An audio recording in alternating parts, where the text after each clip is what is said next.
Hi there, I'm Tom Monroe of Monroe Home Inspections. I'm on an inspection today of a $3 million home that's had a $1.5 million renovation. I've come down to the mechanical room and I gotta tell you, I'm a bit disappointed. You'd think for $3 million they would have taken the time to install the hot water tanks to the BC Building Code and would have installed proper dielectric connectors so galvanic corrosion wasn't already started. This house has only been renovated 6 months ago. Let me show you. So as I entered the mechanical room, the first thing I noticed was the fact that these hot water tanks don't have top and bottom seismic straps holding them to the wall or an adjacent stationary object so that they don't fall over in an earthquake. That's the first thing. Second thing is these tanks have a pan, but it's not connected to a drain of any kind. If you look around the room, there's no drain. There's supposed to be a drain right below those two connectors right there. And one of the hot water tanks is actually leaking already. You can see the water that's coming out of the actual pressure relief valve, the tube. So clearly there's something wrong with that hot water tank.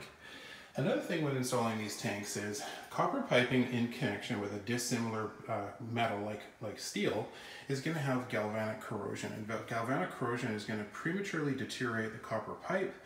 And as I go up, you can see right here, that green corrosion is galvanic corrosion, and that corrosion is going to cause this pipe to actually fail prematurely and not last the recommended service life of the copper, which it should, and the homeowner is going to have problems that they're going to have to pay for sooner than later. The proper connector would have been a dielectric connector.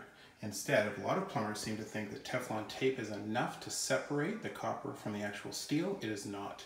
Dielectric connections create an actual space between the copper and the steel, preventing galvanic corrosion like this.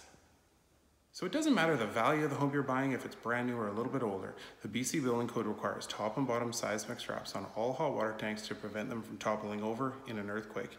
They also require a floor pan connected to a drain that's connected to the sewer system. That way, any water that's discharging from the hot water tanks is actually contained and is not going to damage your home. This home is brand new. I'm going to actually be writing a list for my client, making sure all the things that have not been built to the BC Building Code, the builder is made aware of.